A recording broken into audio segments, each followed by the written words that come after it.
Hey guys, welcome to the 7th podcast of Comic Book Debate. I'm your host and editor-in-chief, as always, Shiraz Farooqi, and I'm joined by my brother Zayan. What's up, guys? My cousin Umar. Hey everyone. And my other cousin Samir. What's up, guys? So today is going to be a packed podcast. We're running with no guests today. It's just going to be the 4 Farooqi brothers, and we're going to be covering all things San Diego Comic-Con. And we're going to be running through many topics today. So just to give an overview, we'll be covering the Fantastic Beasts trailer, the Aquaman trailer, the Wonder Woman footage. We'll talk about it. The Shazam trailer. We'll cover all things that came out of Comic-Con. We'll talk about Titans. We'll talk about Young Justice. And, of course, we'll also give our reactions to the Wall Street Journal piece about the Snyder Cut. I know a lot of us, especially the 4 of us, we've been holding our breath on kind of what to say. And now I think with this podcast, we can kind of let out a lot of our thoughts on the matter. So without further ado, let's just jump into it. I want to start with the Fantastic Beasts trailer. It's the first trailer that Warner Brothers showed, so I think it's a good time to see what our thoughts are on it. So, Zion, I'm going to start with you. What do you think about Fantastic Beasts: The Crimes of Grindelwald trailer, and what are your thoughts on the franchise as a whole? Yeah, I thought overall the trailer was pretty good. I mean, it showed a lot of interesting things that really get you excited for what might come. In terms of the franchise itself, the first film was kind of average for me. It played it pretty safe, and I hope that the Crimes of Grindelwald will actually take another step into it and actually not play it as safe, maybe twist things here and there, but we'll have to see. But as far as the trailer goes, I think it was pretty good. Yeah, I agree with a lot of what John just said, and I'm excited for it. The action and everything was really good, so honestly, I can't wait for it, and I think they're just gonna set up the third one to be absolutely crazy. So can't wait. Yeah, I thought the trailer was all right. I mean, I liked the first one. I didn't think it was average, like Zion and Homer, but I'm excited for this one and the next. Yeah, I mean, and I think the Harry Potter franchise, I mean, all 4 of us pretty much grew up with it. So those 8 films definitely meant a lot to us growing up. And even now, looking back at it, I mean, those are really high-quality films. Personally, I think that Fantastic Beasts hasn't met like that level of intensity that Harry Potter has. But then again, the first 2 films, Sorcerer's Stone and... what was the second film? Chamber of Secrets. Chamber of Secrets, yeah. I think those 2 films took time to kind of get under their wings before Prisoner of Azkaban completely took over the game for Harry Potter. So I think the similar thing with Fantastic Beasts is that it takes time to kind of get into its own. So the first film was very safe. I think I agree with that general aspect. But Crimes of Grindelwald looks pretty good. I think you get a good insight into Dumbledore. I think that's the part all of us are looking forward to the most. Yeah, Learning more about Dumbledore's history, and I hope they put like Aberforth in there. I hope they get into Nicholas Flamel, like get into the whole even about Dumbledore's sister. Like I want them to get into that kind of stuff, So hopefully they don't play it safe and they kind of like use the film you have to really get into the psyche of Dumbledore. I think that's what we all want to see. But let's just move into the more stuff we're even more passionate about, which is the superhero world and DC Comics. So. Obviously, the DCEU took a little bit of a stumble with Justice League, and this is the time where it's going to pick itself up and kind of repackage itself as like a different kind of universe and continue the things that worked really well previously. So let's start with the first trailer. Actually, not even the first trailer. Let's just start with the first thing they showed, which was Wonder Woman 1984. So obviously... we don't have to just talk about the trailer itself. There is some leak footage out there, but we don't have to talk about the trailer itself. Rather, we can talk about all the news we've heard about Wonder Woman 84, our thoughts on the setting, the time period, our thoughts on Chris Pine reprising his role as Steve Trevor, our thoughts on Cheetah. So we can just kind of get into all of that. So, Zion, what do you think? Yeah, I mean, so far from what we've heard, I think I'm pretty excited for what they're, like, I guess, teasing for Wonder Woman 84. I mean, obviously, you see Steve Trevor's return. We don't know what kind of capacity that is. And you have an amazing villain as Cheetah. We're going to see how that works out. And, of course, all the rumors surrounding to that. I think maybe, like, Hades is actually going to be involved. And maybe Pedro Pascal's playing him. Remember, we don't know who's... Oh, yeah. We don't know who's playing him, so that could be a good choice. That's possible. So, I mean, as of right now, like, I guess in the footage they showed was just Diana saving some kids, I think, in a mall or something. Yeah. And so I guess they're just trying to.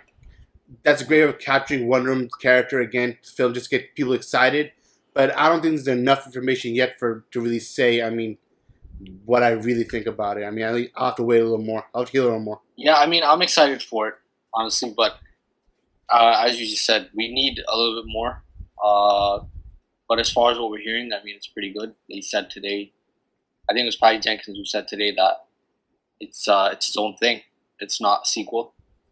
So that kind of gives it a little bit of freedom, in a sense. Yeah, that's true. So, we're excited to see what's going to happen. Of course, Cheetah being the villain. We haven't seen really a reveal.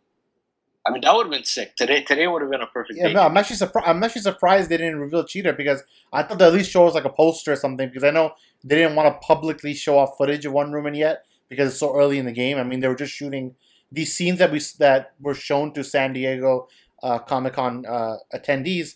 That scene was just shot 2 weeks ago. Remember, we saw set photos of it. Oh, yeah. So they were just shooting that, and they got it ready really quickly for a quick presentation. So obviously it's a really early work in progress. Maybe those scenes won't even make it to the final cut. So I definitely want to see like more about it. But I thought definitely this would have been a great time to do a Cheetah reveal, maybe a poster of the villain. But I guess they want to wait it out because they want to get Aquaman and Shazam like the most attention. I mean, Juan did the same thing, right? Everyone was dying for a trailer. Yeah. Like a week ago, 2-3 weeks ago, but he said you gotta actually finish the CGI, and you have to kind of you have to finish it, right? So we get all that. But I think because Patty Jenkins is working on it, we're all pretty excited. Yeah, that's a big thing. We're all big Patty Jenkins fans. With the first one, right? So we trust her, and we'll see what happens. I don't know how I feel because we haven't really seen anything. I mean, we saw Chris Pine on set, obviously, and I'm really excited to see how they bring him back. But yeah, that's pretty much it. Yeah, I mean, I think if they marketed that properly, man, I think that's where they should really market it. Yeah, I think yeah, they have a lot of angles they can go. Yeah, really, because that's the one thing now people are very curious about is how does Steve Trevor come back, and everyone's gonna have a million theories about it, but until we see, but I'm guessing hopefully they don't show you the story in the trailer. I don't mind them showing him in the trailer. I just hopefully they don't show you in the trailers.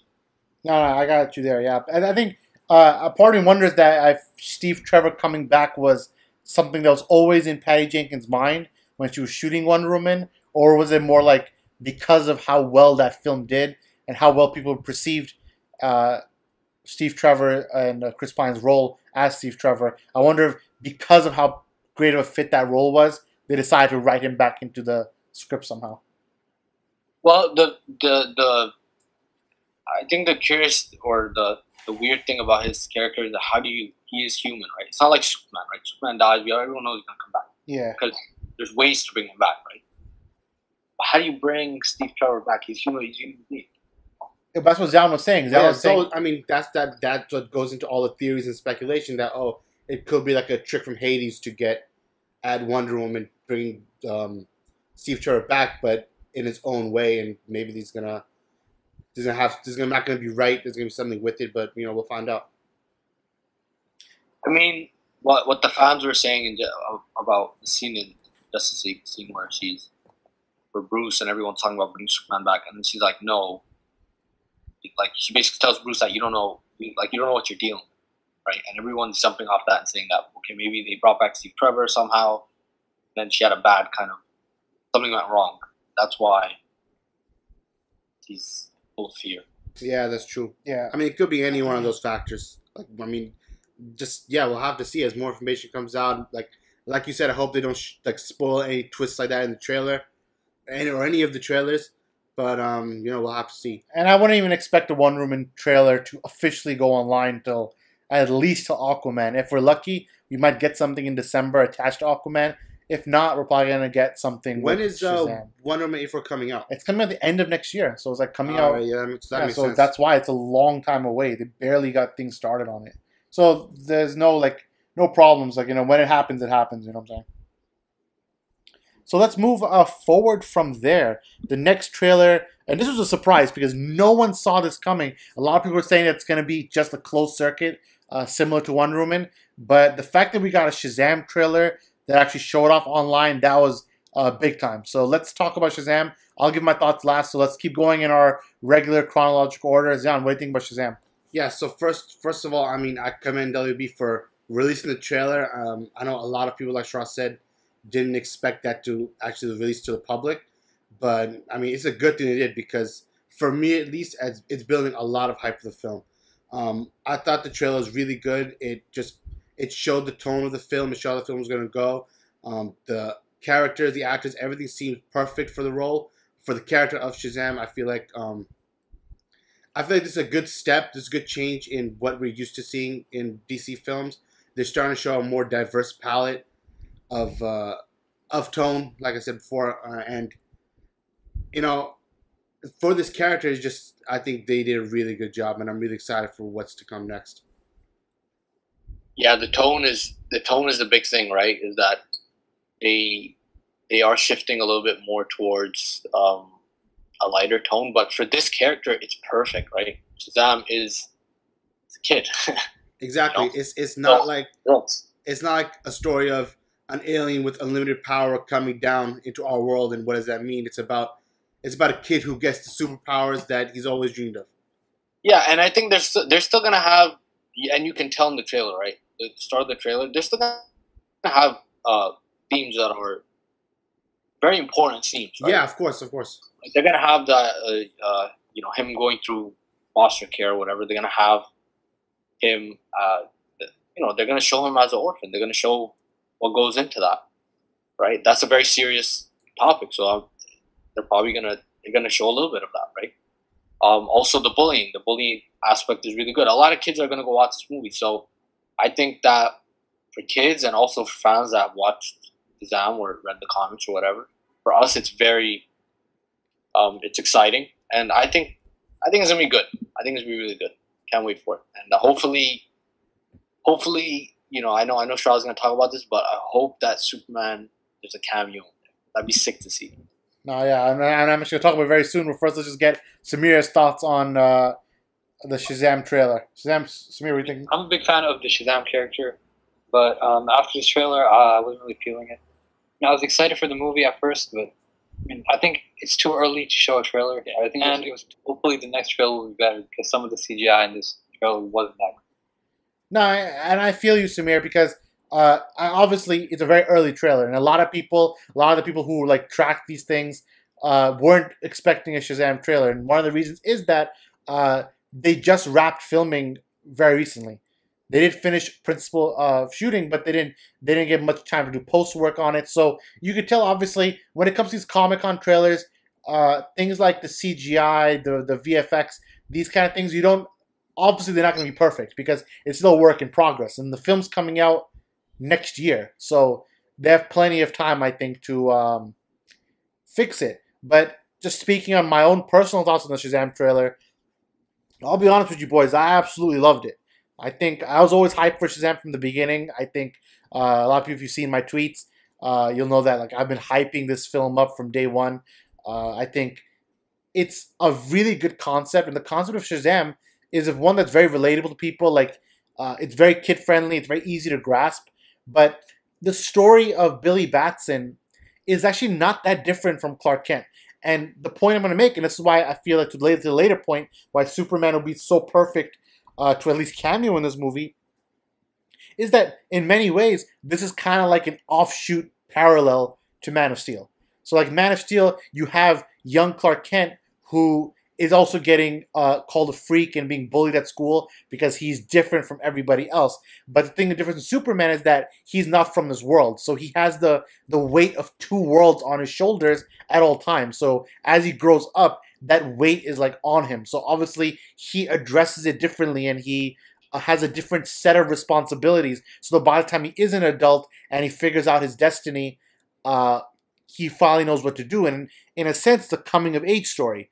And that's exactly what Shazam is. But Shazam puts a spin on it because it's not an alien kid anymore. It's a human kid. And this human kid is a little older, but he's been through the gutter literally because he's an orphan. He's getting bullied also. He's running through foster home to foster home. So he's not finding a place where he can latch onto. And he also has a coming of age story that will come together in this film. And putting the twist on it of Shazam is a crazy thing. And it's going to work so well. It's going to work with the audience because you combine the idea of Superman with the idea of Big, the movie Big, right? So you're combining two different ideas, and the concept of this kid who is so down in the dumps can say one magic word and turn into this superhero. He gets to emulate Superman. And one thing about Shazam, about Billy Batson, is that he really loves Superman. And just like we saw Freddy, his best friend in the movie, Freddy's like a DCEU shill. You know what I'm saying? So he has the same Batman replica that Zion has hanging up on our shelf. Yeah, my battery. And he has the Superman T-shirt and the Batman T-shirt. So they're showing fandom in such a cool way. Like I think this is something, and not every film has to be Batman v Superman levels of serious or Infinity War levels of depth. Like you can have a film that just gives you a cool story about a kid who gets to live the dream of being Superman, and that's what the story is. And that's what I think about. I think I'm absolutely pumped for Shazam. So, in what capacity do you think Superman could show up? Yeah, so there's been a lot of rumors on Superman. I know the four of us would love Superman to show up. And even though a lot of us, I think in a perfect world, I would want Superman to have like that Iron Man role to Spider-Man, where he's like really mentoring him, But I think he might, I think with the way the film is going, and especially after seeing the trailer, I don't see Superman having a huge role. I think he will show up. I think he's going to have like an extended scene where he's talking to Billy. Maybe they'll say, maybe he'll try to teach Shazam the ropes, things like that, how to be a real hero. Because if you think about it, Billy has watched Superman save the world 3 times. He saved the world in Man of Steel. He saved the world in Batman v Superman. And then he saved the world in Justice League. But he also lived through Superman's death and Superman's return. So if you put yourself in those shoes of a kid like Billy, and you see that, okay, all these events of the DCEU are happening, how would a kid react to that, And that aspect is the sickest aspect of this movie. Because you get to really resonate with it. That's something even Aquaman doesn't have. Because Aquaman's a Justice League member already. It's different. So that's why I'm really looking forward to it.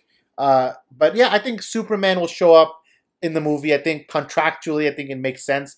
Henry is looking for a brand new contract right now with Warner Brothers. And I know we all hope he gets re-signed. Oh, yeah. I think he deserves like the highest amount of money. I think we all want him back as Superman. Give him that 5-year max deal. You know what I'm saying, Umar? Give him that 5-year. Or that 4-year max deal. The 4-year max, yeah. So give him that max deal. But I think the cool thing is that in the Justice League press screening, in the Justice League press junket, when Henry is talking to reporters, he said he still has 1 film left in his contract. He said that in November, before Shazam started like really getting shooting. And now he's saying in Mission Impossible press junkets that he has no films in his contract. So where did the 1 film go? So, so it makes sense that if that 1 film was used somewhere, it would be used on Shazam, right? So that's kind of the rumors there. What do you think, Umar? Yeah, I mean, it would be sick to see him show up at the end. I think after Shazam goes through whatever he goes through, and then at the end he gives a speech about how it's not all about powers or whatever. Some feel good like that. Yeah, I know. This movie's gonna be a feel good movie. Like honestly, it'd be sick to see him like the Tony and Peter kind of thing that Marvel did. That'd be really good, but I don't think they're gonna go for that. I don't think they're gonna do that. Yeah, I agree. I don't think they're gonna go to that route. I mean, what I imagine, that'd be sick, but it would be sick.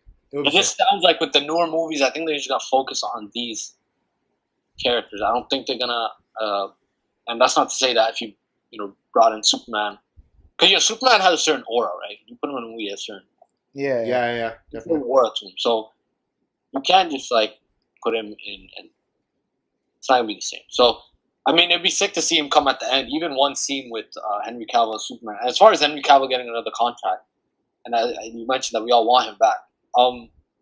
It's not just that we all want him back. I think that the guy, I mean, we were talking about this before on our personal chat.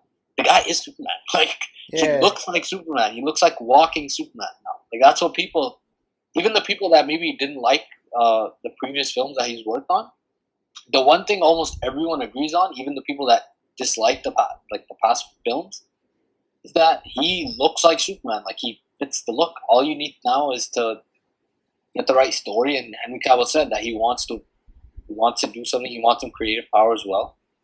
Yeah, so Henry's trying to pull off his own Superman story. I think just for finding the right director that can like bring the vision that he wants and the vision that they want for the character of Superman.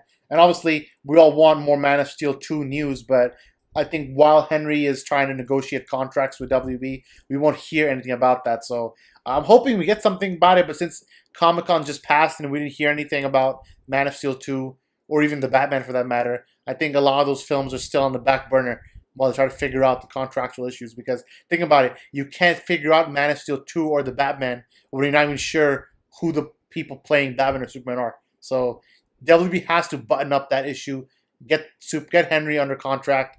That's a must, because obviously the Ben Affleck contract is much more complicated because we don't even know if Ben wants to do it. The good thing here is that Henry actually wants to be Superman, so all WB has to do is pay him. So I think, and honestly, it's a slight tangent, but with the whole Ben Affleck situation, he, although we all love him, we all want him back.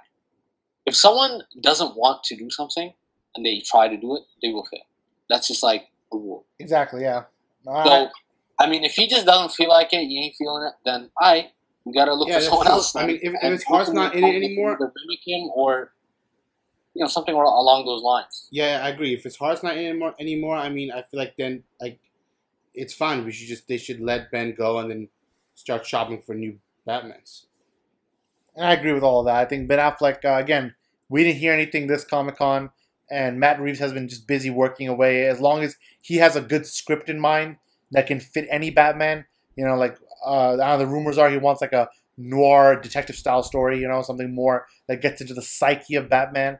So a story like that, worst comes to worst, you can put it in the past, or if he has something very out there, he can put it into the DC label, the other label that they're creating for their Elseworld stories. Or if Ben wants to come back, then you put him back in that film and let him have that solo, because I think we all want to see at least one solo film with Ben Affleck to see how he would do, because we've only seen him in 2 films. One film he did an amazing job. The second film he was like phoning it in. So I think we need to see one more film where he kind of has a... And we're not counting Suicide Squad, because that doesn't count. So... I mean, the cameo in Suicide Squad was better than anything he did in Hollywood. Yeah, that's true. It's better than Justice League, yeah. Yeah. That goes to show you, right? When you don't want to do something, or there's something behind the scenes, you're not doing well, then you're not going to do well. Exactly. Even if you look the part or whatever, he's a great actor, and it didn't work. So, but I think, honestly, I don't know. I don't think we've ever mentioned this, but I think one of the reasons he wants to, or maybe he doesn't want to do it, or the reason why he's a little off about it is because originally, I think he had a story in mind. Yeah. Didn't go through. So I think there's I don't know, this is probably some stuff behind the scenes, but because of that, and now Matt Reeves is making the next, whatever, maybe a trilogy or the next Batman movie, whatever it is, I think they gotta get in a room and figure that out. Just to revisit the last conversation we were having about Superman making a cameo in Shazam. I mean, I'd really like to see that happen. I mean, not just like the ending, not just like 2 minutes at the end, but I'd rather see Henry Cavill in the movie. It's his last contract, because it's the last movie in the contract. Okay. About Cavill's contract, I hope he resigns, obviously, because if he shows up in Shazam, it's like he showed up in all the other movies. I wouldn't want them to switch actors now, as far as the DCU has gone. Yeah, I mean, four films. Yeah, I mean, exactly. It started with Henry Cavill as Superman, Man of Steel, switching it out this late in the game, especially Reeves did 4 films, right? Yeah, Christopher Reeves did 4 films as Superman, right? And in a way, and of course these movies haven't been as generally liked, but in a way, now people are getting used to seeing him as. No, yeah, exactly. That's the main thing. Kids are getting used to seeing this as their Superman, and you had 3 films, 2 films where he's pretty much the main character, and a 3rd film where he's a huge part of the movie, especially even though he's not on screen, he's a huge part of the movie. And in the end, he comes in and just takes over. So he's a big part of all three movies. He's honestly the only real good part of Justice League, in my opinion. Yeah, so I mean, Some of his scenes, no. he is the face of kind of the DCU in many sense. So I agree with Samir. I think, especially because if he wants to do it, just pay the man. Because I get it. If Henry said out of nowhere, I don't want to be Superman anymore, whatever. Like Umar said, if your heart's not in it, you're going to do a bad job. But the man not only wants to do a Superman movie, if you watch any of his interviews recently, he's like ecstatic about it. Like he's talking about he wants Brainiac. He's talking about all of his like wishes. He said he wants like a badass Superman, but he also wants a very hopeful Superman. So he has so many ideas in his head. All he needs to do is get paid. And Warner Brothers is not short on money. So it's not like, our cap space is running out. There's no cap space in Hollywood. You have the money, pay him. You know, it's not sports. So I agree on that end. And that's what makes his movie. I think that's what's going to make his movie really good. It's because if the actor's heart's in it, and then you just find the right director, find the right people to put around him, man, you never know. This movie could be.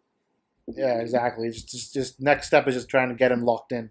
All right, so let's move on to the next one. This is the next big trailer. I would say the biggest trailer. I mean, if you look at, I was just looking at the YouTube numbers, and just for reference, the Fantastic Beasts trailer, as of right now, it's only been 6 hours since the trailers dropped. The Fantastic Beasts trailer has 1 million views on the Warner Brothers official page on YouTube. The Shazam trailer has 2.2 million views as of right now. And the Aquaman trailer has 4.5 million views right now. So it's safe to say this is the main event for Warner Brothers. This is the Aquaman trailer. So let's just move same order as always. Zion, what do you think about Aquaman? I mean, really, what to say? It was like beyond sick. The visuals are so amazing. I mean, Momoa looks so good as Aquaman. Amber Heard looks great as Mira. All the characters look so great. Black Manta, he looks so good. The costume was great. Straight out of the comics. Straight out of the comics. They did a great job making this costume, and I'm just so excited for it. It looks so amazing. The visuals are so crazy. Yeah, the visuals are, oh my god. Visuals are the main thing. Honestly, it's basically like James Wan showing off visuals. A lot of the CGI isn't even done yet. So just think about, the guy's going to get more time to just finish. Exactly, so it can only get better. With the tweaks, and then it's going to be even more insane. As far as the storyline, as we all know, like, he's another character that people can relate to. And Momoa, I think Jason had an interview today. He's proud of being the first.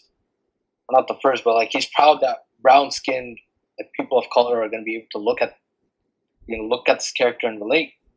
And he said that he felt the responsibility while he was making the film. So that's another cool kind of thing that the actors are really definitely entrenched in that kind of thinking. So that shows you how serious they're taking their role, right? Yeah, exactly. And Blade. I mean, everyone was saying Blade Runner, Star Wars, underwater, and that's exactly what it looks like. Those are the vibes. Right? There's like a war underwater. It looks crazy. Yeah. I really liked the trailer so far. I mean, some parts of the trailer, the CGI lack, but of course, not finished yet. So hopefully in the future it'll. The storyline is pretty much the freaking Flashpoint paradox of the freaking Atlantis, whatever. Yeah, I mean, they're using vibes of everything. A lot of it, Jeff Johns' run of Aquaman, I'm definitely feeling that as well. And my personal thoughts on Aquaman, I think I pretty much echo all three of you guys, especially what Umar and Zion said. I think the Aquaman trailer was the best trailer they showed today. I think it had that vibe that felt like a DCEU film. Like, it genuinely felt like a film that's in the same universe as Man of Steel, Batman v Superman, Wonder Woman. So it's like it's part of that continuity, And I like the arc. I like the arc they're giving Arthur Curry. I think we're going to see a lot of his past. I mean, I think that's been a lot of fun seeing like his mom and his dad. And again, like we talked about this before, but this idea of being caught between two worlds and caught between two cultures. And that's kind of what Arthur Curry is going through. He's half Atlantean, but his mother, in his mindset, he thinks his mother abandoned him. And he wants nothing to do with Atlantis or nothing to do with that side of his heritage. And he pretty much shuns it. But over the course of the film, with the help of Mera, he's going to learn that he has to not only embrace his mother's heritage, but also embrace himself and his birthright. That's to become king.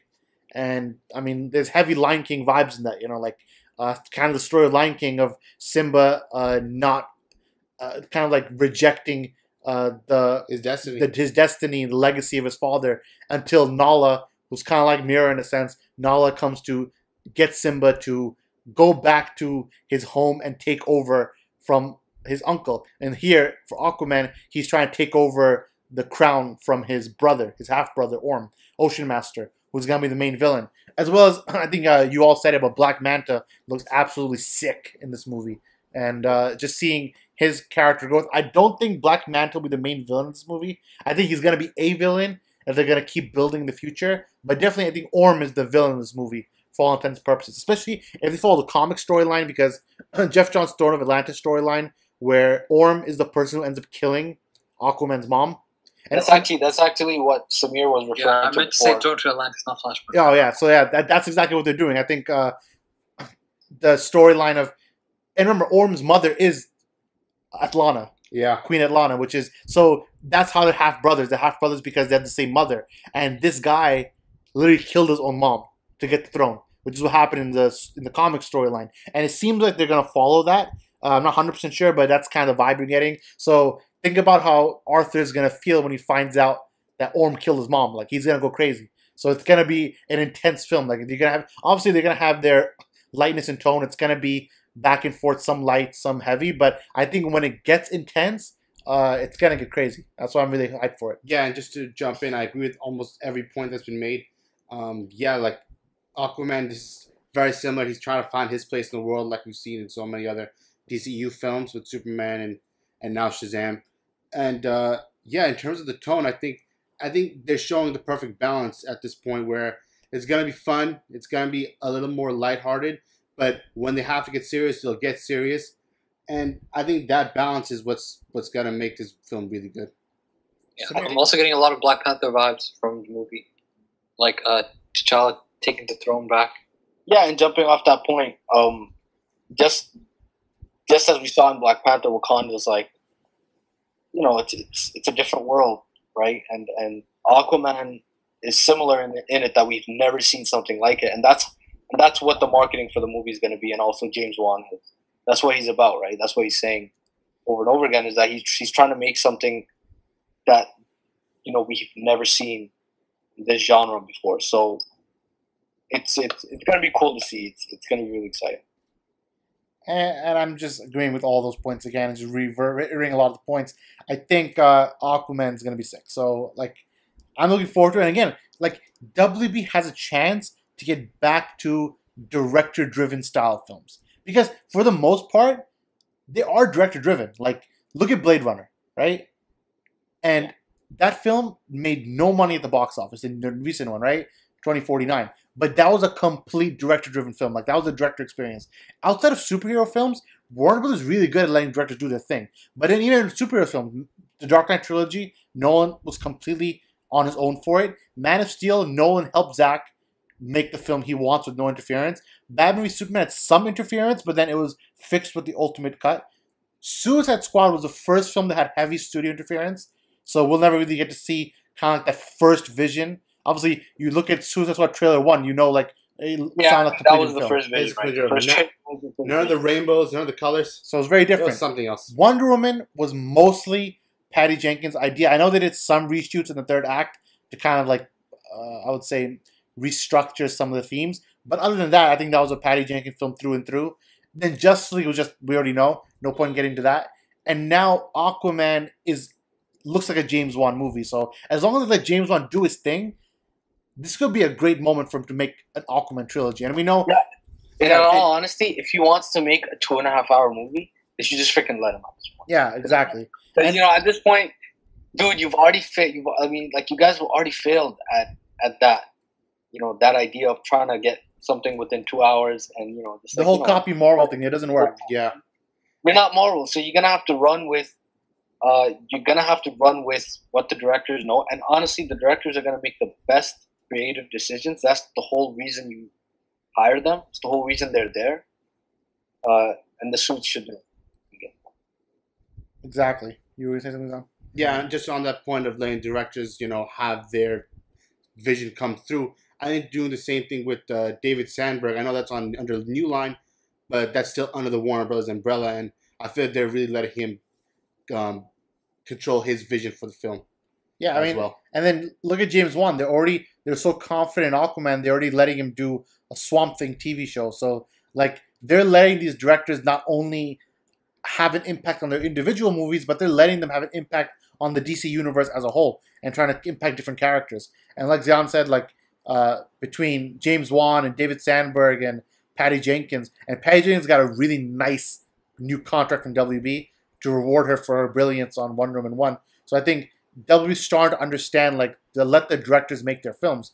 And that's why all the films that are coming forward, you have the Harley Quinn movies, you have the Batman, letting Matt Reeves do whatever he wants, That's the key. And whoever ends up directing Man of Steel 2, Christopher McGuire, I think, seems like a good choice.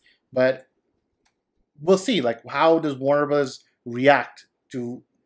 Like, they shouldn't be reactionary. That's kind of the point. And I think the lesson has been learned, hopefully, from Justice League. Hopefully, yeah. We won't know for sure, but as we keep moving forward in this universe, these next 3 movies are going to be the litmus test. We're going to find out from Aquaman, Shazam, and Wonder Woman 1984 whether DC right the ship or are they still going down the wrong path. Very true. I think, these films will define how the universe will play out. More so with Aqua and Shazam. Yeah. Right? I think Patty Jenkins at this point, they're just going to give her all the freedom in the world because she did so well. Yeah. So I think Patty's more safe, but I think the other so two... Aqua and Shazam is where we're really going to know, if they learned anything from what happened with Zack Snyder. And if they didn't learn anything, then, they're going to get... Honestly, these movies, as fans, it's frustrating, right? Because we put a lot into it. We watch all the trailers. We're doing this podcast. This podcast is we are more by talking about it. We're marketing exactly. Kind of.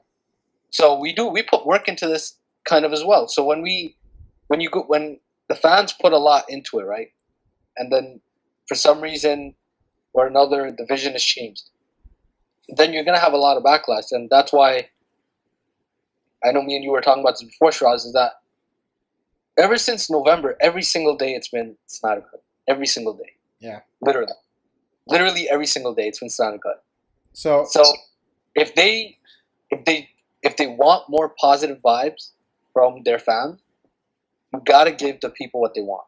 Exactly. Right? Let the directors do what they want. And just speaking on it, we're gonna actually, it's a great segue because that's the direction that this conversation's heading. But just speaking on the point, like that creative freedom, and we talk about the work we're putting in, but look at the work that the directors put in. I mean, do you remember the insight from Larry Fong when we spoke to him on our last podcast? He said that every individual shot, and there's thousands and thousands of shots in a film, every individual shot takes time. And there's so much work that goes into shooting a movie that I remember when you I think you're the one who asked him the question that, how does that feel when you put so much work into a movie and then critics react negatively? Like, how does that feel? And he gave a very candid answer that, like, it hurts, like it hurts like everyone, like the actors, the directors, the cinematographers, the staff, everyone feels it. So that's one thing. That's if you make a movie that's yours and people don't like it. And I mean, he was really straightforward and honest too. He's like, it probably hurts Zack Snyder more than it hurts anybody else because obviously the guy. I mean, one thing I think anyone can say about the guy, or everyone that has worked with him has already said about him, in a way to have validated his work, is that the guy works really, really hard, 24/7. And he puts everything into his project. Everything into it. So, and it shows. It shows because I mean, why would anybody be talking about Man of Steel and Batman v Superman? These movies came out years ago. Why would people keep talking about these things if they were as bad as the critics pointed out, right? Like, if it was as bad as those people are saying it is, then no one would care. No one would, like it wouldn't be a daily discussion, especially in the comic book world, right? Every day you're talking about. Even today, I mean, the Aquaman trailer. Even just like 2-3 hours later, I saw a tweet about how Batman Superman helped someone in their life. Like just like literally 3 hours later after the Aquaman trailer came out, you see a tweet about that. There's actually one of our writers who tweeted that. So, you know, it's I don't know. Like they're gonna make this whole stuff. Yeah, and I think we can stay on this topic now as we covered all the trailers. Let's just get into the Snyder Cut. And I know we've been kind of holding and biting our tongue on it for a few podcasts. I know we mentioned it here and there, but for the most part, we've been kind of holding, kind of been on standby. For those who are familiar with what the four of us do and the connections we have and the kind of stuff that we have internal knowledge of, we're kind of in a point where we're walking on eggshells. Like, you know things. There's not everything you know you cannot say. And the things you want to say can have so many different layers of meaning that you have to think twice and even 3 times before saying it, right? And over the course of, I know we were pretty vocal in the beginning of the Release the Snyder Cut movement when we were part of the petition process and then the petition fallout process. Like, we were part of that whole triangle, as well as small statements here and there that we made in conjunction with other high-profile members of the movement, right? And all that kind of came to a head with the Wall Street Journal article. So I'll admit that the Wall Street Journal did not come to me for an interview, and in hindsight, when you look at the end result, I'm happy they did not. But what this all does is kind of paint an interesting picture, because what you think about the Snyder Cut movement and what Wall Street Journal tried to show of it are 2 different things, 2 different arguments. And it's also 2 different arguments that, is the cut real? And when is the cut coming out? They're 2 completely different arguments. They have completely different meanings to them, and they have completely different points. And then finally is the movement itself. And when is the movement doing its best? And when is the movement not doing its best, right? So I think right now, for the next, let's say, 15 minutes or so, let's kind of get into that and kind of get everything off our chest about the Snyder Cut campaign and the Wall Street Journal article that really dampened a lot of the moods for a lot of fans, right? So, Zion, do you want to give me your thoughts of the Snyder Cut movement, the Wall Street Journal article, and where do you think the movement goes from here going forward? So, I mean, let's jump into the most recent thing, which is the Wall Street Journal article. I mean, you can tell from the reactions, we read it ourselves. It was like, came out of left field. I mean, it was not what we expected it to be. It was basically a hit piece against the Snyder Cut, Release the Snyder Cut campaigners, and really slighted a lot of the, like Shraz mentioned, the high-profile members who lead that, and guys like Jay Oliver who submitted quotes and things like that. And it was just, it doesn't seem in line with the high quality pieces that you usually associate with Wall Street Journal. So that was obviously kind of weird. I know that was really disappointing for a lot of the fans who really want this. But in terms of what to do next, where to go, I think at this point, I mean, obviously there was no announcement about anything Snyder related at SDCC. I think at this point for the fans and everybody, I think it's time to I wouldn't say pack it in, but more like restructure. Restructure is the right word. I mean, I think it's a long game. Like, I don't think we can expect to have or see anything anytime soon. Now, right now, Warner Bros. is really trying to focus on what's coming next, what's new. And maybe one day in the future, they will revisit it, similar to the Donner director's cut of Superman 2. I mean, how many years was that? 30 years. 30 years. So think about that. So, I mean, this is a long game. I wouldn't say completely give up to those petitioning, those really fighting for it, but I think just hold it in. It's a long process. We'll slowly build it. You know, Warner Bros. Has obviously heard what the fans want, but at a point, I think you just have to slow it down. Yeah, I mean, I agree with a lot of what's already been said, but you know, as far as the movement itself, and of course, we know Fiona; she's a big part of it. She was one of our writers. You know, the movement itself has a lot of good and it has some bad, right? We all know this. Everyone has seen tweets. Everyone has seen statements. As far as the clown himself, Roberto Mata, he's, I think we're done with that kid. I mean, it's already done. That's over and done with. That guy's old news now. Old news. That guy's old news now, right? And the only reason I'm bringing him up is to show that we have to understand that the Snyder cut of Justice League, it's a version of a movie, and we need to. And as much as we have invested our time and our effort into, either wanting it and we're not able to talk about it, or people that have just kind of furthered basically the agenda of trying to get that cut released. We need to understand that first and foremost, it's a movie, and if this is something, and I'm just talking to just the normal comic book fan, if this is something that depresses you or it makes your mood, like if it has a really negative impact on your mood, then in my personal opinion, you should step away from it, because you're doing a disservice to yourself as a human being. You're continuing in a negative way. You're harming yourself in a way because you're depressed about something. It's something beyond your control, and it's also beyond. Everyone. We saw a few people saying that to Zack Snyder that, if you please tell us, or we're gonna give up. Like, please tell us if there's ever gonna be a cut.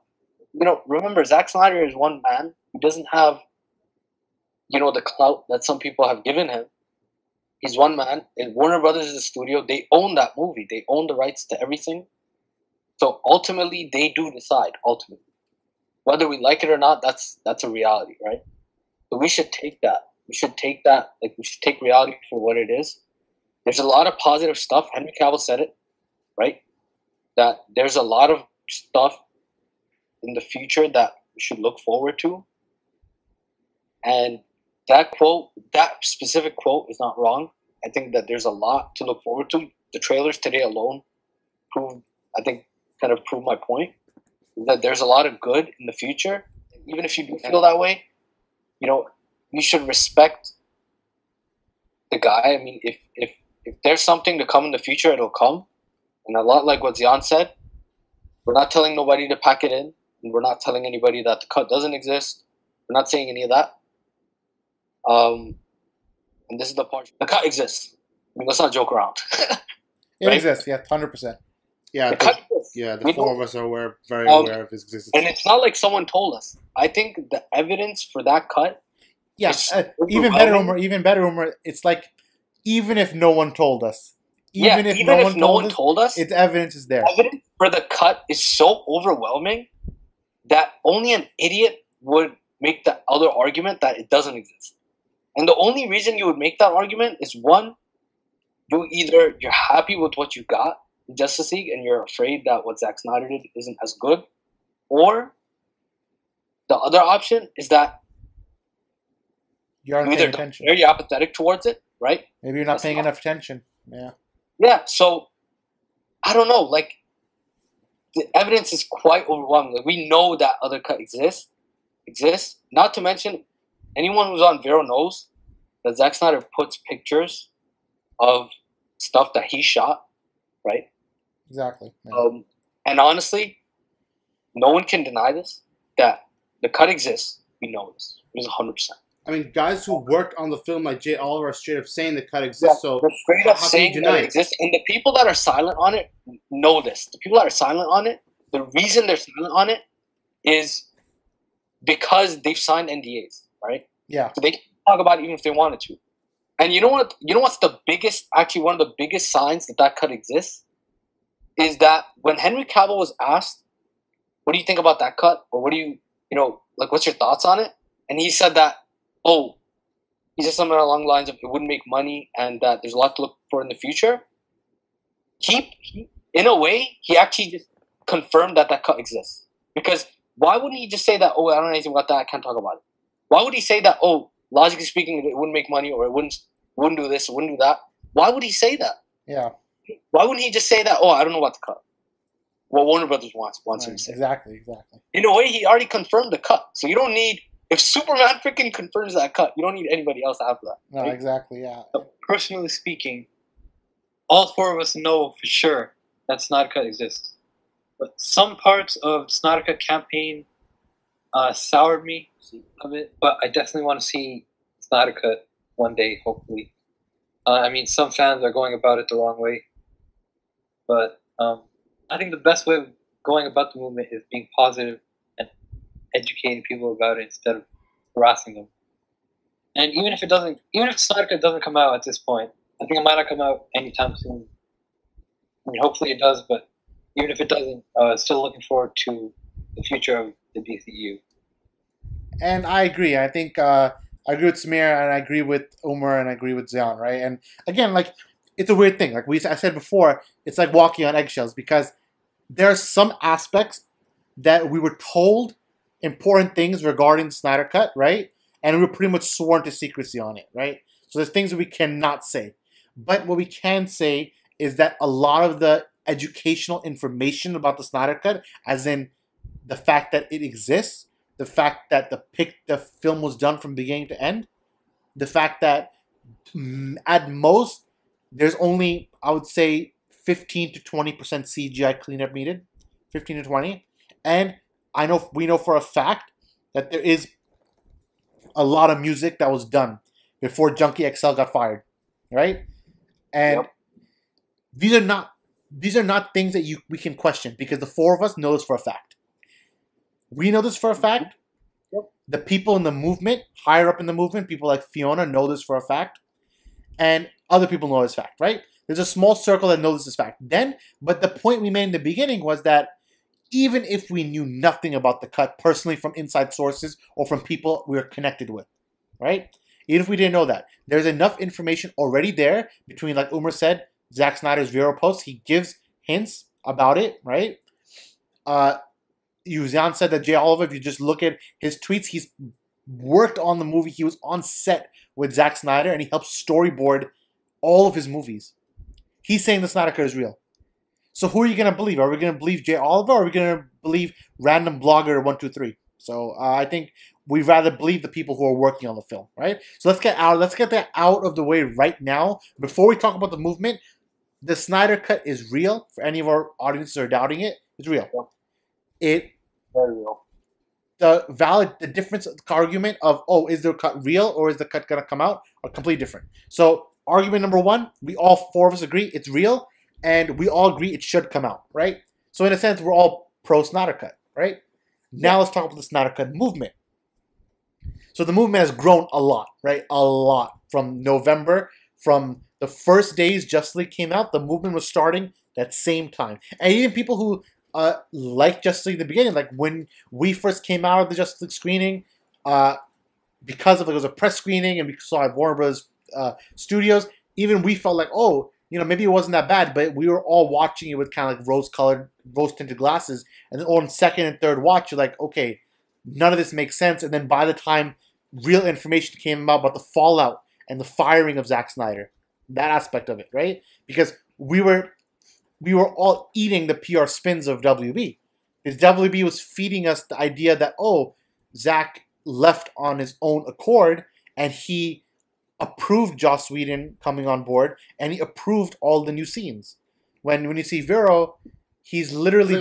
what Russian family? Yeah, he doesn't know anything about the Russian family. That was the funniest shit. Yeah. That was the funniest one. Exactly. And in the Wall Street Journal article, Snyder did not give any statement.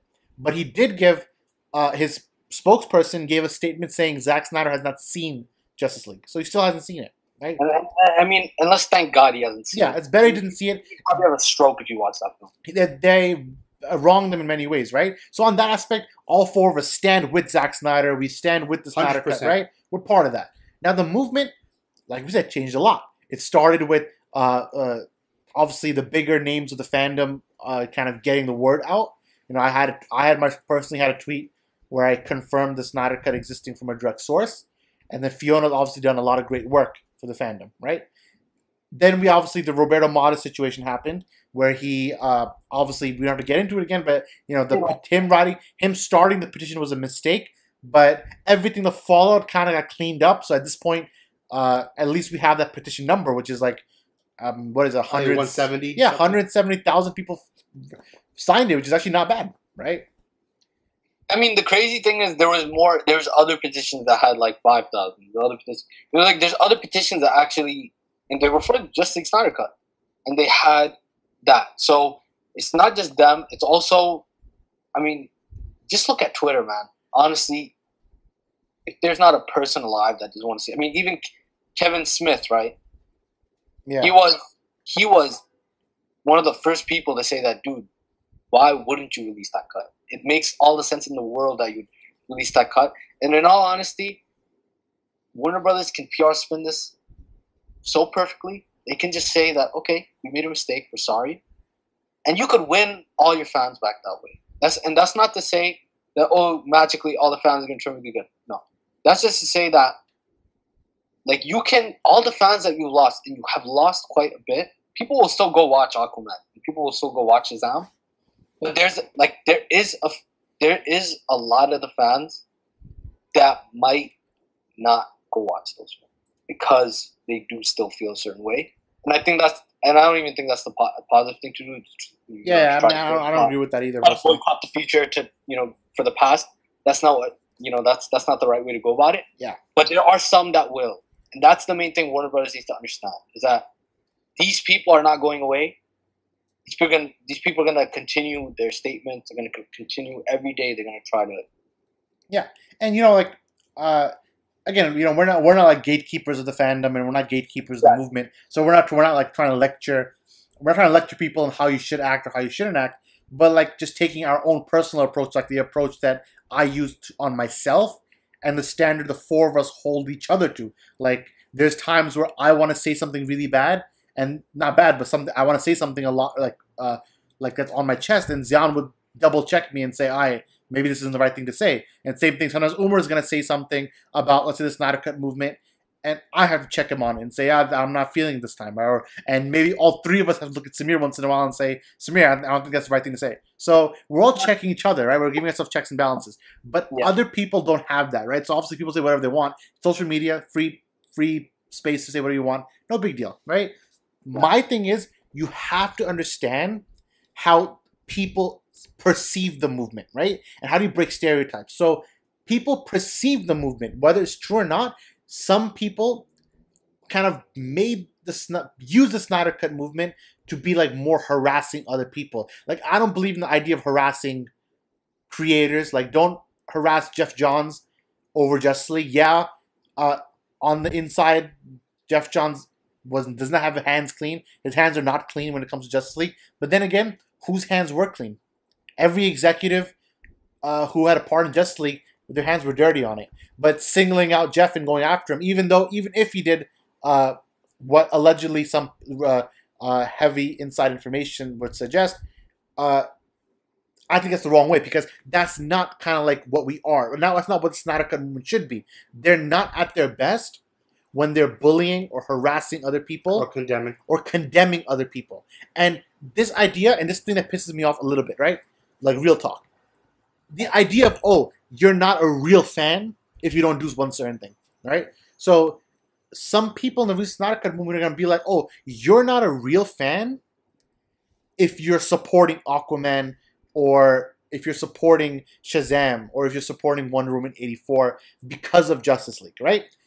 And then they'll be, obviously, on the other side, they'll say, oh, people who only love the Snyder films aren't real DC fans. That's wrong also, right? To be a DC fan, it doesn't matter what capacity you like it in, or what you don't like and what you like. You can love Chris Reeve's Superman films and hate Zack Snyder's films and still be exactly the same kind of DC fan than someone who loves Zack Snyder's films and hates the Chris Reeve films. You get what I'm saying?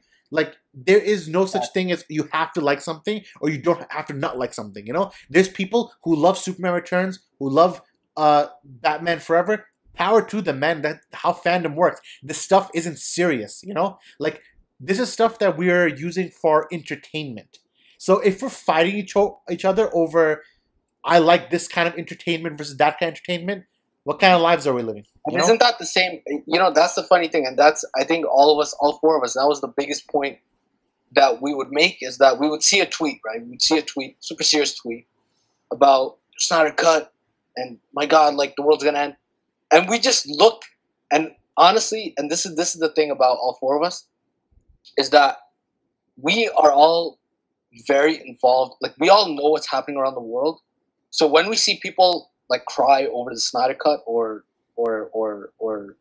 basically alienate other fans, we look at that and we laugh. Why? Because the places that we come from, or we come from Pakistan, but the places like our people are being killed at. You know what I mean? Like all over the world. And so you have to understand, it's tough to take a lot of this stuff. It's all perspective, and it's about privilege. Like we need to understand, if you're privileged enough to sit on Twitter for hours a day and talk about entertainment and talk about movies, like what we do, like that's what we do. We sit on Twitter and we sit on Vero and we talk about movies, right? If we're that kind of privileged, and anyone who's part of the release that kind of movement is that privileged because we're using our time on it, right? Then there is nothing to truly be like that level of angry for, right? And we can be angry at WB for what they did to Zack Snyder. I agree, because we are still angry. WB, we can respect WB's decision to give the creator back, like James Wan, Patty Jenkins, Stanberg. We want them to have creative control, and we respect them if they give that, right? And we can love the movie. We talked about it for 1 hour on this podcast so far. All we did was talk about how much we loved the Aquaman trailer and what we thought about the Shazam trailer and Wonder Woman, right? We all are part of that, right? Yeah. But at the same time, you can also like the Snyder Cut. We are all Snyder Cut supporters, all of us, and we want it to come out. And I'll give my inside information because I know a lot of people ask like, why isn't Schroz talking about the Snyder Cut anymore? He used to talk about it back then, but he's a little quieter now, right?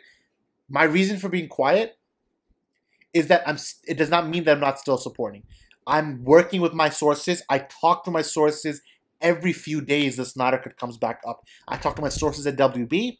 I talk to my sources or in the fandom, and I talk to my sources that are honestly connected directly to the situation, right? I'm finding information out. Sometimes the information is wrong. I'll be honest, one of the things I heard was that the Snyder Cut might come out San Diego Comic-Con. One of my sources said that, and I actually got a glimmer of hope. I thought maybe it's a possibility because the momentum was getting really good. Because the momentum was people are really supporting it. Jay Oliver was making a lot of new people kind of convert, in a sense, to the Snyder Cut movement. And then finally, we all kind of thought the Wall Street Journal article is going to be the final thing that pushes the Snyder Cut over the top. The opposite happened, right? So they got shafted by Wall Street Journal. But the overall point is, like, back to what I'm saying, like, why haven't I been that support? Why haven't I been like talking about it? Vocal. Yeah, vocal is that. To keep on going with my sources, I can't directly keep talking about Lisa Snyder in the same way because a lot of my sources are at WB, right? And let's be honest, WB does not want the Snyder Cut to come out. Let's call it what it is, right? The Wall Street Journal article, it's not like the writer wrote it himself. This is the Wall Street Journal. It's like a top 3 publication in the world. Not entertainment publishing, any kind of publishing, right? Their sources are good. Their sources are straight from WB, okay? What they're getting is what WB wants to give. And WB sent a very clear message with the Wall Street Journal article that we are not interested in doing the Snyder Cut, where we don't want to release it, even though we know it's real, but they don't want to release it. Is it a coincidence that the same day of the Wall Street Journal article, the Yahoo article came out of Henry Cavill saying the same thing? That, what's the point? First of all, Henry Cavill, we love the guy, but it's obvious he's also trying to do negotiating for his contract. And trust me, if he wants to get that max dollars, if he wants that 5-year, $200 million contract, right? That 5-film contract? He wants that 5-film contract with creative. He wants that Robert Downey Jr. contract? Yeah, if he wants that Robert Downey Jr. money, then he has to go with the WB spin. And the WB spin at this point, is that they don't want to release the Snyder Cut. And we have to understand that. They do not want to release it. Does that mean that we have to get that... Of course, everything is subject to change. Yeah. But at this point, that's what the situation is. Again, no one's saying give up on the Snyder Cut thing, because I, personally, am still talking to my sources about it. Even the second Comic-Con ended, I was texting my source that, what's kind of the temperature over at WB about this? This is something I still care about, right? But some of the movement... And when the movement does good, trust me, when the movement does good, it does great. Because just a few weeks ago, when the movement, the Snyder Cut movement raised, I think, what was it, $1,500 $1,500, yeah, in one day for the American Foundation for Suicide Prevention. That was amazing work, and that's the kind of stuff that made headlines. Like, people were picking that story up that DC Snyder Cut fans raised money for people. And that's not to say that, oh, we should be patting ourselves on the back because we raised money, because that's not how charities work, right? We shouldn't be patting ourselves back for a charity. But my point is, when the fandom does things like that, they're doing a good job. Or even yesterday for Comic-Con, the Nerd Queens, they gave out 300 I Love Zack Snyder t-shirts for free to fans. That's the kind of stuff that raises awareness without harassment, right? Or without getting in the way of other things, right? That's a different from, oh, the Jeff Johns hate train, or you're not a real fan. Oh yeah, the you're not a real fan argument is like Nuts. Is insanity, right? So that's the kind of stuff that I don't get, right? I personally do not agree with the idea of boycotting future films, but then again, none of us are in each other's wallets. Like, whatever you want to do with your money is what you want to do. Yeah, so and just to speak on that, just to make a point on that, Yeah. I mean, just earlier in the podcast, we talked about the WB finally made, as far as we can tell, letting these directors have their full artistic vision shown in their films. And of course, we all might be angry at WB for how it went down, how things are going down now. But you spending money on these films, not spending money on these films, is only going to hurt those directors. And W will see that, oh, I guess giving the directors their artistic vision doesn't work out either. So all they're going to do is take it back again. So I don't think the right method is to boycott. Of course, as Shaw said, we're not other people's wallets. We don't know other people's situations. It's their choice to spend money or not. I mean, I think all of us agree that our advice would be that if we should support these directors, have their vision, to let WB see that the fans want the director's visions to be shown. And remember, I think there's something that Fiona said in one of her statements. Actually, the statement that she originally made to Wall Street Journal that they did not use. She said that the Snyder Cut movement is about artistic integrity, right? And it's about standing firm on a director over a studio. Yeah. And if you're part of that, then you have to also stand with Patty Jenkins, with James Wan, with David Sandberg, with Matt Reeves, with other directors, because that's the whole game. Because you don't want what happened to Snyder happen to someone else, right? Because you want to prevent that. And some fans do not get that. Some fans think that, okay, they get so caught up with just the Snyder Cut movement that they kind of become blind to the bigger picture. And then they paint a bad overall sculpture of what the Snyder Cut movement means. So that for some people who don't understand what the Snyder Cut is, who for the first time in their life found out about it through the Wall Street Journal article, because Wall Street Journal has a bigger reader base than there are Snyder Cut supporters. So people who never heard of the Snyder Cut are going to read about it. And they're going to look at it and say, that's interesting. I've never heard of this before. But then they're going to see, oh, but look at these fans. These fans are harassing other people. They're not taking care of each other. There's a toxicity of joining the fray. And that's the kind of stuff that shouldn't happen. Rather, it's when the fandom is doing good works. You know, like they're raising money. They're educating through positivity. Like, you can say the Snyder Cut exists, and you can call out people who say it doesn't exist, but you can't do it in a malicious way, you know? Attacking other people, that's not the way. And there will always be deniers. And there's always going to be deniers. You have to know that. Dude, there's deniers for things every single day. Like, that's how things are. People deny everything. Things that have factually proven. Yeah. People deny it. Yeah, so I think... And I think that's part of the reason why we've been so kind of silent on it, is because you don't remember when you know something exists, right? Yeah. Well, why do you need to keep trying to prove it, right? You know it exists, so just leave it at that. You know it exists, okay, and then just try to work towards whatever it is you're working towards. Yeah, you don't have to convince every last person or blogger that it exists. You know it exists, right? If you accept that and you know it exists, whether it's from people that worked on it or whether you just know from the evidence that we have, and it's quite overwhelming, then all you got to do after that is, okay, you can put out statements. You can, if you want to hashtag release Snyder Cut, you can do that. You can fight the good fight. Yeah, keep the campaign, going. Yeah, and you can do what we do, which is we every day, right? Every day we'll post some on Vero about, like a shot that we like from the previous movie. That's our way of supporting Zack Snyder, right? And Zack Snyder knows this. At this point, he knows this because he follows all of us. Yeah. He knows this. He knows that we. And even like the course that we're running for comic book debate, like we're teaching, I'm teaching lectures on Batman v Superman. He knows what's going on. There's different ways. Like again, some people say that, oh yeah, if you're not using the hashtag, if you're not part of this exact movement, then you don't agree with the Snyder Cut. That's not true. Exact method of this movement. Like there's different methods. Like you can support in different ways. So I think it goes without saying, all four of us, even Samir, who probably is the least like into it. Like I know all the three of us get all like fevered up by it, but Samir is probably the least into it from the four of us, right? But he wants the Snyder Cut too. He was at all the same moments that the four of us were in where information was being given. So he's part of that. You know what I'm saying? I completely agree with everything that's just been said about the Snyder Cut. I mean, I really want to see it. Thing is, some people have been overzealous about the Snyder Cut, and they're really going about it the wrong way.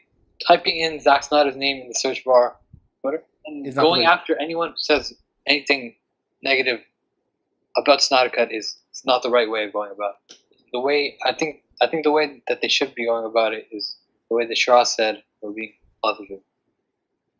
Yeah, I mean, again, I mean, we're kind of like getting to the end of this conversation. I think we all kind of said a lot of our piece about it, but that's the thing. Like again, we covered all the main bases. We covered kind of like our thoughts on the movement, and then finally, one thing I just wanted to say before we end up, go for it, is that like the previous films don't just end now, right? Like we still share. I mean, we still share a lot of stuff from Batman Superman, a lot of stuff from Man of Steel, and you can keep doing that. You know, those movies don't just end, right? Yeah, exactly. It's not like Zack Snyder stuff just somehow drifts away, right? It's not how the world works. Like you still have a lot of the stuff that you have over, like whatever, how many hours of footage that he's put out, right? Yeah. You still have all that. You still enjoy that every day, right? And a lot of people, this is what changed their life. A lot of people. So for those people, you're gonna live that every day. So it's not like just because Justice League turned out a certain way and some things happened unfair with him.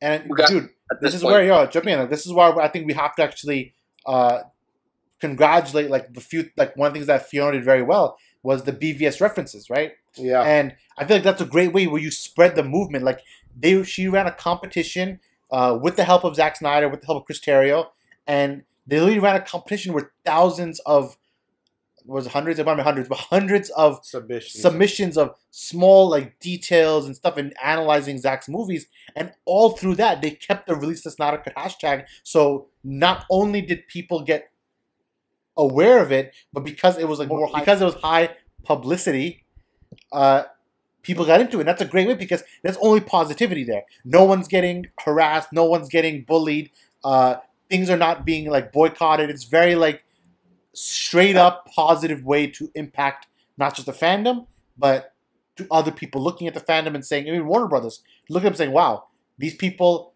are really passionate and they really want the cut and they're willing to show they're going to pay for it, right? That's the kind of stuff that I think works best.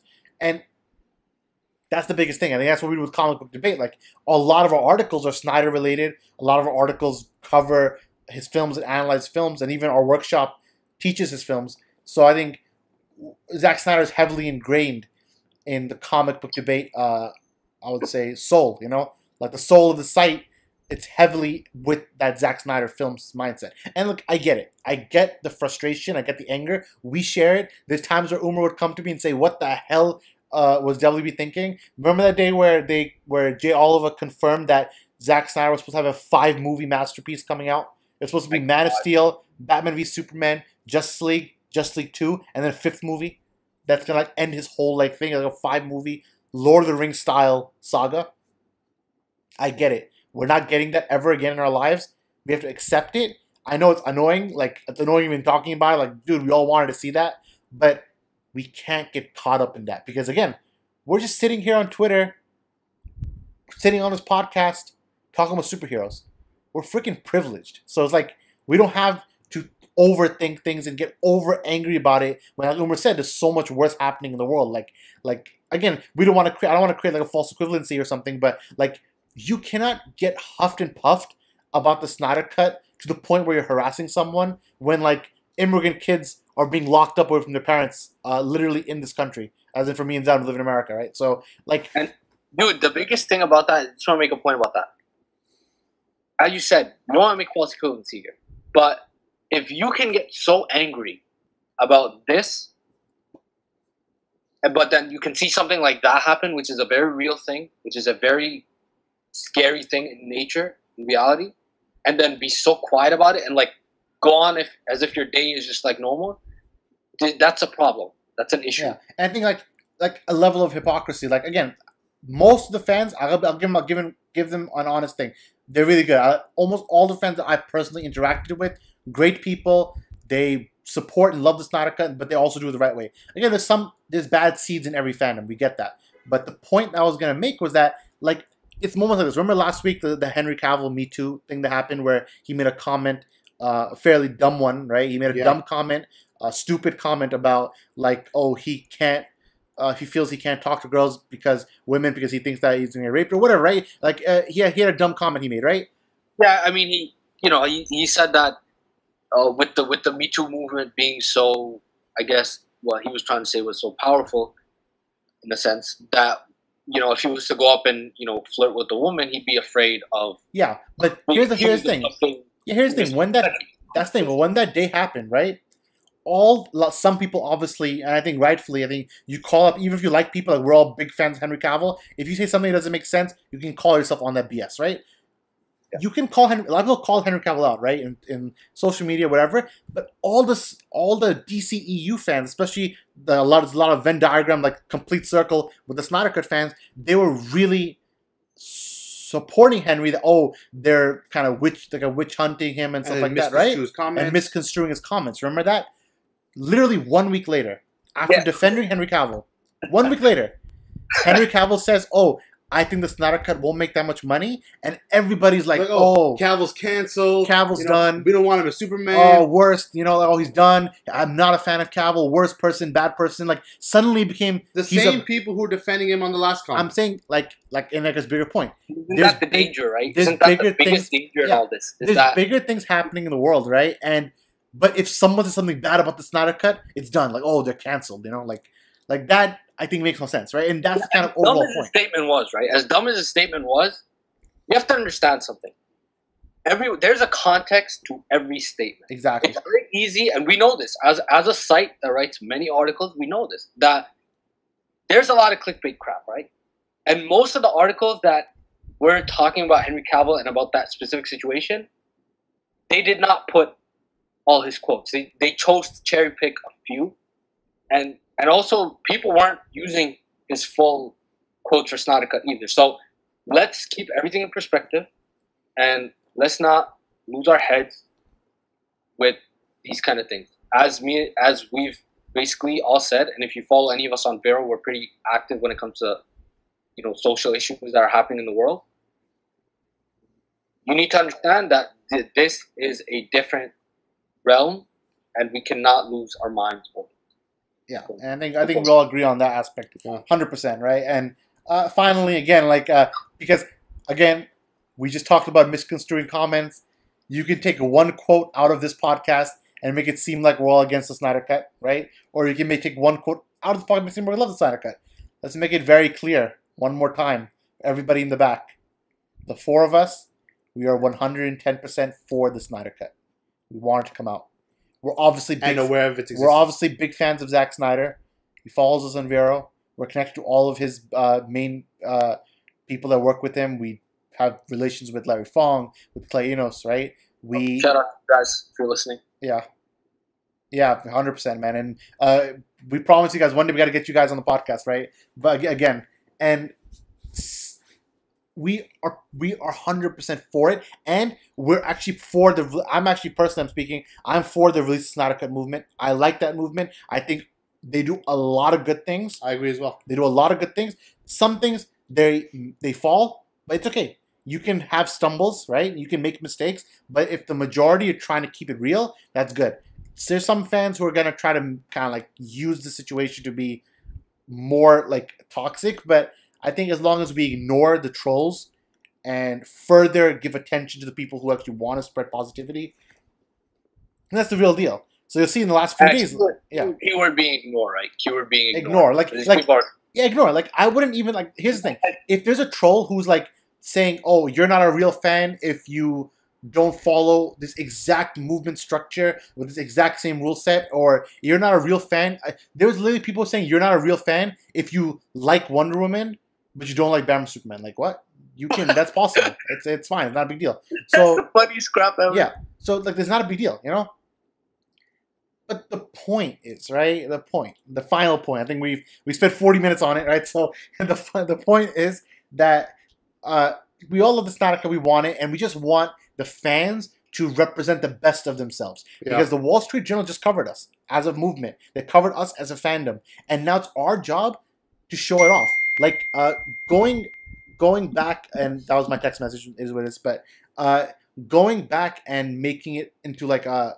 Oh, like going to harass Ben Fritz, right? The guy who wrote it. Now, he wrote it a horrible piece, right? That is not Wall Street Journal standards. I'll admit it firsthand, it was garbage. But I think harassing the guy, going after him, calling him names, doing these kind of things, not going to work. Because you're feeding his point. You're feeding his point. Like, you're validating his You're validating him. You're validating all the trolls who say, oh, the Snyder Cut movement, they're just trolls. You know? That's not true. But yeah, and again, the small we've minority. made it pretty clear that the cut exists. We know this.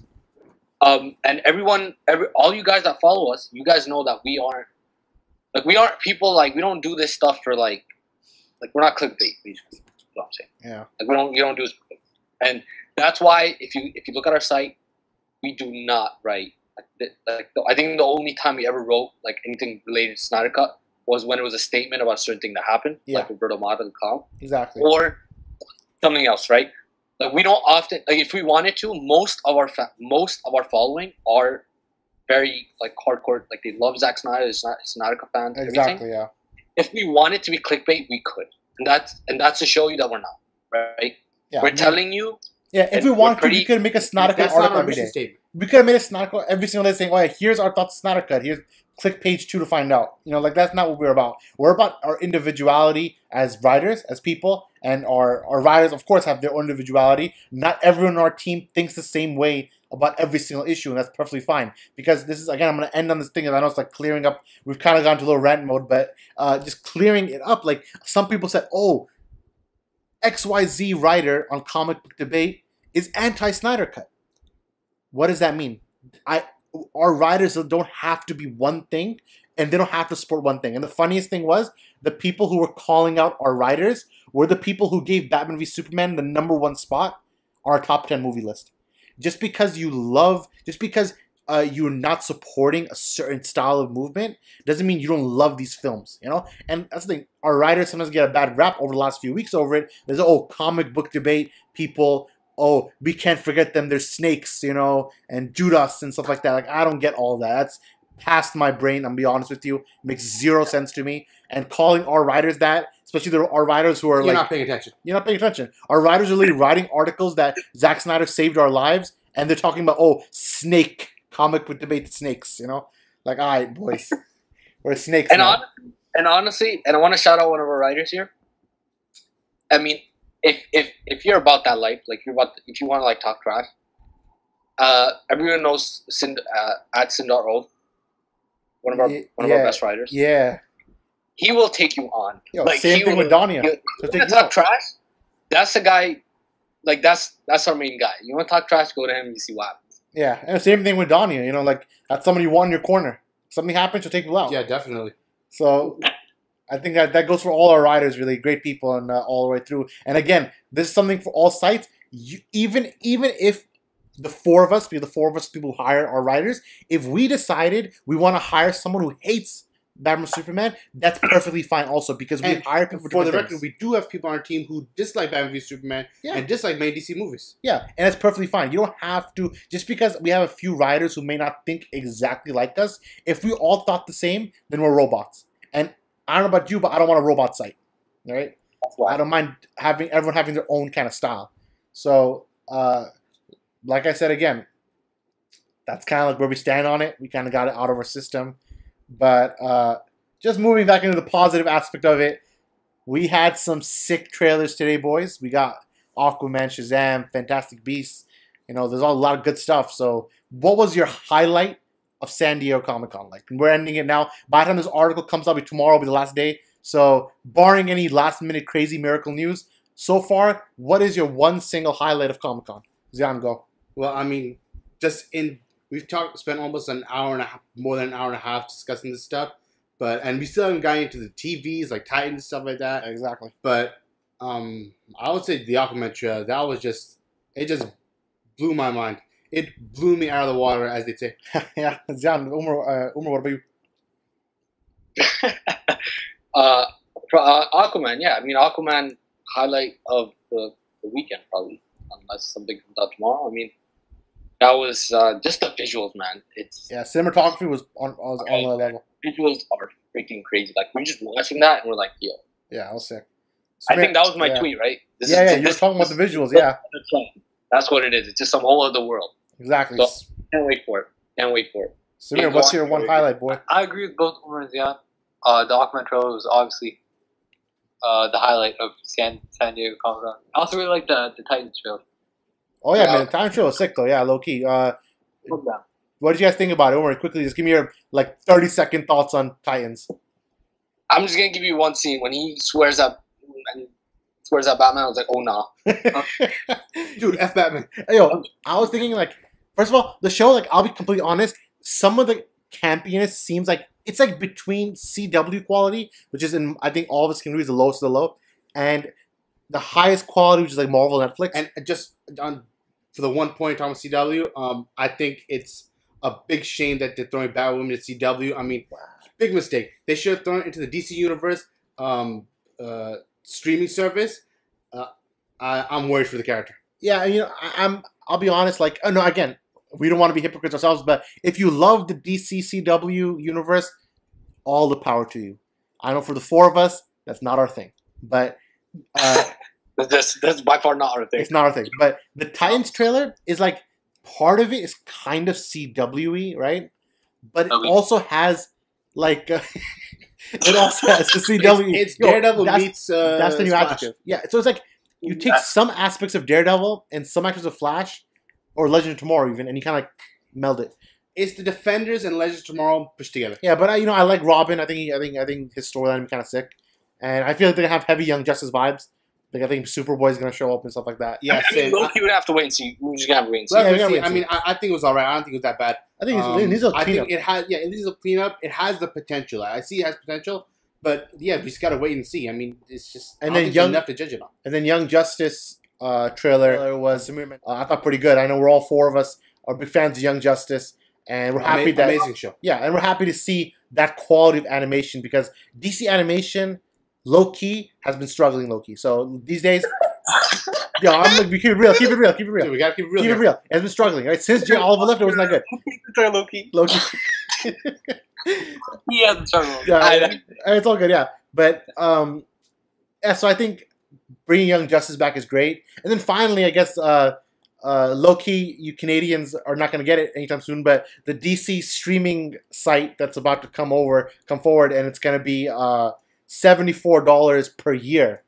Which I know, just at a point on that, on the price, I know people said, "Oh, that sounds so expensive," but I think I saw a picture of a chart people put a comparison to Amazon Prime, Netflix, Hulu, and Netflix. I think it was $95 a year. So actually, on average, it's $6, $6.25 a month. Yeah, it was $7.99. $7.99, but if you get the year package, you get that 3 months off. Yeah. So actually, yeah. So it's actually not that expensive, and it might actually be worth the cost. I bet. So, but of course it's U.S. only. So sorry for our international audiences. Yeah, we good. Don't worry about it. You good? About that, bro. Yeah, you got. It's all good. Yeah, but you can come here and watch with us. You can come here and we'll give you the password. So listen. I'm out. I bet. But listen. But Young Justice, and for those who aren't familiar with it, I'll give you 30-second spiel. Shows like Young Justice, shows like Titans, shows like Doom Patrol, like Stargirl, they're all going to be Swamp Thing. And James Wan is working on Swamp Thing, by the way. I said it before. All these shows are going to be on that streaming service exclusively, right? And then also you get a library of every single old animated series. So you get all the Batman the Animated Series, Superman the Animated Series, Justice League, all that good stuff we grew up with. That's going to be there. All the Chris Street movies going to be there. Every single DC animated movie, from like Superman Doomsday all the way to Harley Quinn and the Batman, they're all going to be there. And what else can be there? And you get thousands and thousands of free comics to read for free. Crap. So you Not get to mention a lot of exclusives. And and exclusive merch. contests, things like that. Yeah, and merch also. There's a special store where only people who sign up for this thing can buy like certain variants of comics, certain kind of T-shirts and things like that. They're exclusive, so it's actually not a bad idea for like that all-inclusive DC fan package. So I kind of like that. I'm kind of feeling it. So and if they put more good stuff like I don't know, if they keep Young Justice going or they move a new show or bring back a show like let's keep it real. Remember that Susan Eisenberg podcast number 3, and our audience will remember it, and the 4 of us remember it as well. In that podcast, Susan mentioned that there's a heavy campaign for Jail Reunion, right? And I know we've kind of like not been following that, but Jail Reunion is also something that's very important to all of us. And this DC streaming service would be perfect. It really is the for perfect Jail platform. Reunion. Like you can, just like you renewed Young Justice season 3, renew Justice League the animated series. Bring back Susan Eisenberg, George Newbern, Kevin Conroy. Restart that series or continue that series. I mean, even story-wise, there's a huge slot between after the last episode of JLU season 2 and Batman Beyond, where you can fill a lot of that story. And yeah, so it's pretty. I would say it's pretty easy to consider the aspect of just. Damn, we all remember those days, man. Those were the days. Those were good days, right? We're just chilling. We still, I remember, like, for our audience who don't know, like, we used to travel, like, since we were in New York and they're in Ottawa, we used to, like, travel back and forth. And anytime we used to go to Ottawa, I used to, like, bring the Justice League DVDs with me. And we used to, like, as soon as we got there, Samir was, like, literally a baby. You know, he's not a kid, but he's like a kid, you know, but definitely for me, Zion, and Umar, we used to, like, plug in the DVD, put in Justice League, we used to watch together. And I remember those great memories. Anytime they came to our house here in New York City, that's all we did. We used to watch the old cartoons and just get into it. I mean, like I said, to be a DC fan, there's no like right or wrong way, you know, or a fan of anything. So like, you can love the DCEU, but also love the DCAU, and we all grew up on the DCAU, the animated universe. But yeah, Jail Reunion, hashtag Jail Reunion. We're also part of that. Definitely, just throwing it out there. And I guess that's it. Hashtag Jail Reunion, hashtag Luke Snyder Cut. Get it all out there. Get all your hashtags out there, boys. But hashtag.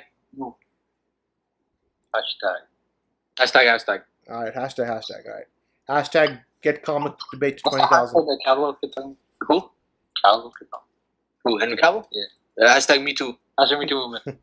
Oh yeah, we're definitely. We're 100% for that. But and again, like that's kind of what we're all about. We want to help all these movements succeed. So whether it's Susan Eisenberg helping with Jail Reunion or the Zack Snyder fans going for the Snyder Cut, we're all for all that and giving creators freedom and letting the good projects get a hold up. That's basically it, guys. I think we got a lot out of this podcast and squeezed as much as we can out of the Snyder Cut. Obviously, we talked a lot about it, but of course, SDCC weekend and all the trailers. It was a good weekend for sure. And shout out to all the Vero family, by the way.